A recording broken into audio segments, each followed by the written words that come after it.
Maraming signs na ibinibigay ang Diyos sa atin, pero hindi natin napapansin.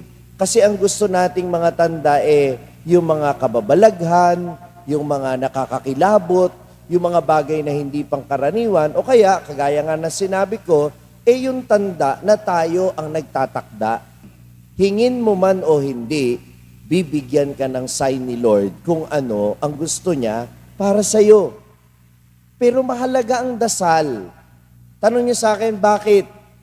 Sapagkat sa panalangin, binubuksan ng Diyos ang iyong paningin at ang iyong pangunawa para makita yung mga tanda sa buhay mo na nagtuturo sa iyo ng landas patungo sa pagtupad mo sa kalooban ng Diyos.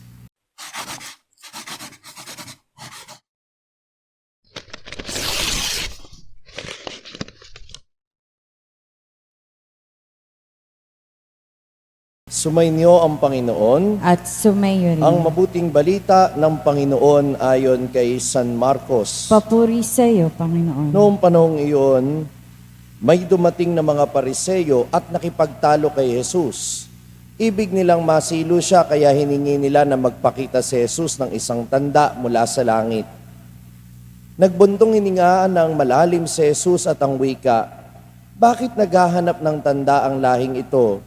Sinasabi ko sa inyo, hindi sila pagpapakitaan ng anumang tanda." Iniwan niya sila at pagkasakay sa bangka ay tumawid sa ibayo. Ang mabuting balita ng Panginoon. Pinupuri ka namin, Panginoong Kristo. Magsiupo na pang lahat. Magandang umaga po sa inyong lahat.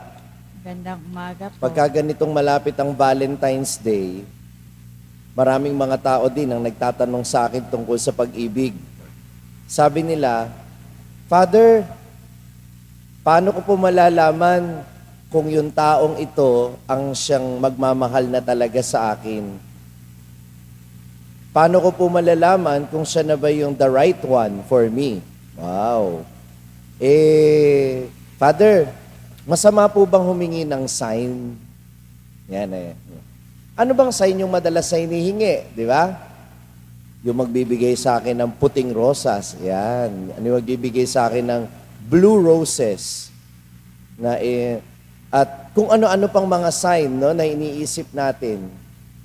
Father, masama po bang humingi ng sign? O sige, kung kayo tatanungin ko, masama bang humingi ng sign? Masama bang humingi ng sign? Hindi.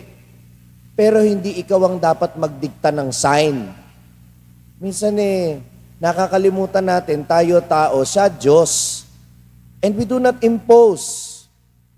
Siya ang magbibigay ng tanda ayon sa gusto niya, hindi ayon sa gusto natin. Lord kung sino po yung magyaya sa aking mag-date sa Feb 14, siya na talaga. Wow! Ikaw ang nasusunod. Hindi ganon ang tanda.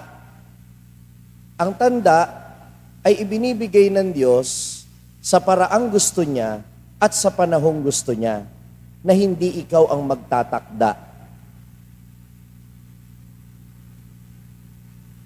Yung mga Pariseyo kasi, sa ebanghelyo natin ngayon, ganon din, humihingi sila ng sign.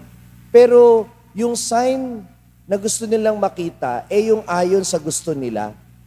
Pero sa totohanan, kung ano yung hinihingi nilang tanda na magpapatunay kung sino si Jesus bilang Diyos, matagal na nilang nakikita. Matagal nang ipinapakita sa kanila pero nagbubulag-bulagan sila. O sadyang hindi lang nila pansin dahil iba ang kanilang inaasam. At alam ninyo, madalas ganyan din tayo. Maraming signs na ibinibigay ang Diyos sa atin, pero hindi natin napapansin. Kasi ang gusto nating mga tanda yung mga kababalaghan, yung mga nakakakilabot, yung mga bagay na hindi pangkaraniwan, o kaya, kagaya nga na sinabi ko, yung tanda na tayo ang nagtatakda. Halimbawa, paano mo malalaman kung yung isang tao siya na talaga yung para sa iyo? Halimbawa, meron kang taong nagugustuhan, nakita mo, yung taong gusto mo, napakarami ng nilokong babae o lalaki. Ikaw, kilig na kilig ka pa rin kahit alam mong pwede ka ring lokohin ng taong ito. Hindi mo ba nakikitang bilang sign yung pagiging loko-loko ng taong yon? Booking na booking mo na nga yung kalokohan. Hindi mo pa ba yan nakikita bilang sign na dapat mo na yung hiwalayan? Na hindi yan ang dapat na taong pakasalan mo at makasama mo habang buhay? Yung isang example ko, di ba? Yung tao na humingi ng sign sa Panginoon, Lord, bigyan mo naman po ako ng sign kung siya na ba talaga yung para sa akin. Tapos, napansin niya, after niyang magdasal, itong taong ito, mga 1 week na hindi man lang nagpaparamdam sa kanya, parang wala. Hindi siya nire-replyan. Tapos, sabi niya, nung sumunod na linggong nagdasal siya, Lord, thank you po sa sign. Siguro siya na nga talaga kasi nagpapamiss siya sa akin. Wow! Kasi gusto mo. Kaya ipinagpipilitan mo kahit yung sign, taliwas doon sa desisyon mo. Pinapakita na nga sa'yo ng Diyos na wala pakialam sa'yo yung tao, pero ikaw, yung interpretasyon mo, umaayon pa rin sa gusto mong mangyari. Yun ang problema. Kapag ang pinag-uusapan natin ay sign. Dahil mga kapatid, hingin mo man o hindi, bibigyan ka ng sign ni Lord kung ano ang gusto niya para sa'yo. Pero mahalaga ang dasal. Tanong niyo sa akin, bakit? Sapagkat sa panalangin, binubuksan ng Diyos ang iyong paningin at ang iyong pangunawa para makita yung mga tanda sa buhay mo na nagtuturo sa iyo ng landas patungo sa pagtupad mo sa kalooban ng Diyos. Tinutulungan ka ng Diyos at kapag nagdadasal ka, diyan mo makikita ano yung nangyari sa maghapon, ano yung mga nangyari nitong mga nakaraan, saan ka dinadala ng mga pangyayaring yon. Yan ang gusto ng Diyos para sa iyo. Kaya ang babasahin mo, kaya ang tanda, hindi lang yan hinihingi, ang tanda inuunawa. Dahil yung tanda, ibinibigay kahit hindi mo hingin. At mas madalas, yung mga tanda na hindi mo hinihingi, yan ang mga nagtuturo sa iyo kung ano ang gusto ng Diyos para sa buhay mo. Minamahal ko mga kapatid, uulitin ko, hindi masama ang humingi ng signs o ng mga tanda. Pero tandaan mo, hindi ikaw ang dapat magtakda. Ang signs ay hindi lang hinihingi, ang signs ay inuunawa. Sapagkat kapag ang Diyos ang nagbigay ng tanda sa panahong gusto niya, sa paraang gusto niya, kapag nakita mo at naunawaan mo, tiyak, hindi ka mapapahamak. Amen. Na-inspire ka ba sa narinig mong mensahe ng ating pagninilay ngayon?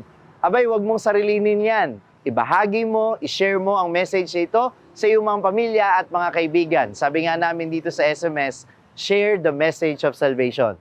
At huwag mo kalimutan na mag-subscribe dito sa ating YouTube channel para manatili kang updated sa mga contents natin.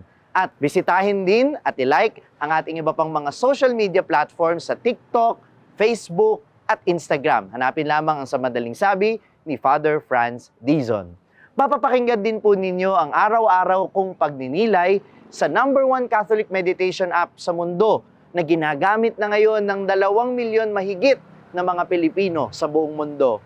Ito ang Hallow app. Kung ida-download ninyo ito ngayon ng libre, ay makaka-access pa kayo sa 10,000 plus contents nito sa loob ng 90 days. Gamitin lamang ang code na FRFRANZ o Father Franz. Hallow.com/FRFRANZ. At sama-sama po tayong magpalalim ng ating pananampalataya at uulitin ko, ibahagi natin ito sa iba. Muli, ako po si Father Franz Dizon at ito po ang Sa Madaling Sabi, sharing the message of salvation.